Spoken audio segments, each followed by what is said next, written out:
হেলতে পারে, আবার ব্রেক করলে কিন্তু পিছনের চাকা স্লিপ করে আপনি পড়েও যেতে পারেন। সেক্ষেত্রে এই জিনিসগুলো অবশ্যই লক্ষ্য করতে হবে, যে কোনো জায়গায় বাইকের কাজ করান বা যেখানেই করান এই জিনিসগুলো অবশ্যই লক্ষ্য করতে হবে। তো ভিউয়ার, আমি আপনাদের উদ্দেশ্য করে বলছি যে আমাদের যে ভিডিওগুলো আমরা কিন্তু অবশ্যই আপনাদেরকে সবসময়ের জন্য ভালো যুক্তি দিয়ে থাকবো, যে ভালোভাবে বলবো আপনারা কোন জিনিসগুলো করলে আপনাদের বাইকের সবসময় ভালো থাকবে। যেমন আপনি আরেকটা জিনিস লক্ষ্য করেন যে আপনার যদি এই চেন চাবিটা অ্যাকুরেটভাবে মিল না থাকে, সেক্ষেত্রে কিন্তু আপনার চেনের আরেকটা সমস্যা দেখা দিতে পারে।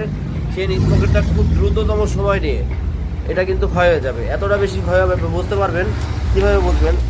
এই ধরনের সমস্যা যদি হয়, অনেকে সমস্যাটা ফেস করেন যে আপনাদের বাইকে যখন এরকম চাকাটা ঘুরে তখন কিন্তু এই চেনটা অনেকেরটা আছে যে একবার উপরে যায় একবার নিচে আসে, একবার উপরে যায় একবার নিচে আসে।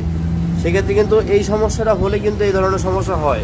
আবার আরেকটা সমস্যা হয়, স্পকেট ক্ষয়ে গেলেও কিন্তু আপনার চাকার চেনটা উপরে নিচে করতে পারে এরকম।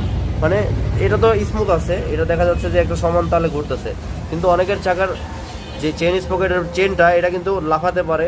এই জন্য আপনারা অবশ্যই এই জিনিসটা খেয়াল করবেন যে আপনাদের চেন চাবি এই পাশে সেম অ্যালাইনমেন্ট আছে কিনা, এই দাগগুলো সেম অ্যালাইনমেন্ট আছে কিনা। তো আজকের এই ভিডিওতে অবশ্যই আমি আপনাদেরকে ভালো কিছু শেখাতে পারলাম।